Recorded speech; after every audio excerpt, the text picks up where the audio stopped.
this one anywhere? No, I mean, I still need to see. I'm still curious to see what's going on with that wheel bearing. What do they talk about? Makes fun. The blue one probably makes fun of the red one's missing mirror and its gimpy door handle. Probably so. Did a few things different. First of all, I took the valves after I stripped the whole cylinder head down and out the valves. I made these little hangers for them. The valves slot into. You made this? Yep. Is that 3D printed? Yeah. That's cool. And so then I made a pair of them, right? One so you did actually end up taking all the valves off to lap. Took the valves, and I didn't lap them though. I dipped them in the Kin Dip, so they were pretty dirty. They had a lot of soot on them. On the backside? Yeah. Dirty. I mean, there was a bit on the front side, so I cleaned up all the combustion chambers and, of course, the face of the valve. And obviously, the value of that, of course, is getting any like hot spots off that might create detonation. Yeah. But then the backside, obviously, there was quite a bit of soot on there. That might have been limiting flow, and then even on the. Not a whole lot on the seat. Were there any tests for the springs? Just curious. There are. I didn't check this set. I checked the other set, just to measure the height and then how parallel they are. Uh-huh. That's one actually testing to go through. I think I did most of the rest of the tests. I tested.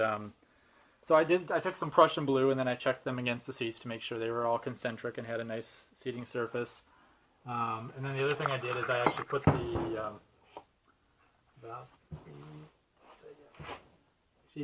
So one of the tests they have you do is they have you measure the diameter of the stem and then the inside diameter of the valve guide with a pair of micrometers, but that's not really possible. So I measured these. I just measured them up here where there was no wear because they're up, above the keepers, and just compared as best I could to make sure there were no wear. That all looked good. But the important spec really is the clearance between the valve stem and the valve guide, right? The difference in their diameters. Okay. And so what I did, I measured that actually with a dial indicator by putting these in here and then measuring their play here, along with a little bit of a calculation. So just like a little bit of like a trig to figure it out? Yeah, just basically like a combined slope. It took me actually, I was recording the video and had like I drawn out the formula here, but then I realized that it was wrong. So, okay. My math was bad earlier. This is the wrong math. I got the right formula now. It's a little more complicated, but it's not that complicated. I mean, it's basically just like the difference between two linear equations. I think you're probably fine on that. So, in case anybody wants to do it. And yeah, I just block sanded that gently. Just I use. You gonna pour it at all? No. I mean, all they did. The other cylinder had a pretty significant burr around here, and I did take a file of that and just clean that burr up. Yeah. Actually, I feel a little bit of a burr. I want to clean that off, just to Yeah. I mean, you don't want to get any like metal shavings in there or anything on accident, for sure. Yeah, I mean, the fact that I've block sanded a lot of this, I mean, makes that a moot point. I'd be much more worried about having any bits of silicon dioxide in there too. I mean, there's definitely there's some rough edges around here where the valve seats meet up that you could probably if you wanted to be nutty. But it'd be hard to do that without also eating into the valve seat itself. You almost need to add material because there's a little bit of a lip there if you wanted to smooth that transition out. Yeah, I see. And that's the biggest flaw I see, honestly. Yeah. Probably the way it is. So, yeah, as long as this is nice and clean, flush. Yeah, like I said, how did you sand this again? This piece of tempered glass, because of course glass, you can, since it's poured, you can essentially guarantee it to be perfectly flat. Then I used 3M77 spray adhesive to spray a couple of pieces of. One side's got 400 grit and one side's got 200 grit on it. And so that's obviously a lot smoother. You can't even really feel it anymore. You can still see it, but you can't really feel it. And that was much deeper before. Yeah, you can't really feel it. You can see it a little more on the block, which, on the one hand, it'd be nice to get that out, get that a little smoother. But you don't want to mess it up in the process. Yeah, I mean, really to get that out perfectly, you'd probably have to take it and actually have it machined. Then you probably got to run a thicker head gasket because the specs are pretty tight. If you look at these, if you look at the pistons, how far they stick out, this is top dead center for these two cylinders. I mean, they should actually sit a little bit proud of the block there.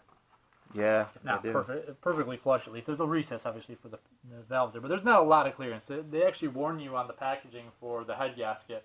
There's two different thicknesses of head gasket, and measure your head gasket because if you use the wrong one, supposedly you'll have the potential to bend a valve or something. So, but yeah, you can see. It's great. How is the compression on these engines? I know you have this dip right here. I mean, that's still a pretty small combustion chamber. Yeah, it is. But you can see I cleaned up the pistons a bit. Just got the big ugly bits of carbon deposits and stuff off of them. Yeah, this is just about all ready to go back together, really. Good, yeah. The last thing I did the other night, I was working on these. Touch these just a smidge, but so I've been going after these valve seats with this little. I got this little brass brushes. I used to 17 less to feel the me you don't care. This doesn't feel that bad. No, and I mean, like, everything's concentric and stuff, and everything seals up. I did a vacuum test, actually, on the other port. Mm-hmm. That seems to seal pretty well. So There we go, yeah. that's what you were looking for. That's the sort of numbers I'm looking for, yeah. That's pretty good. I mean, you see can actually pull the head. It's almost got the gauge pegged, so. She was potentially getting some custom side gears made. I found a company, I think they said they would do it if I ordered like 4 sets of them. I'd have to get 4 sets of them Yeah.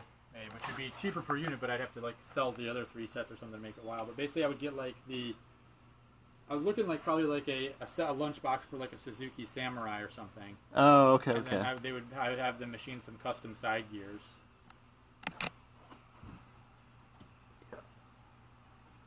That's more or less surface rust. More or less.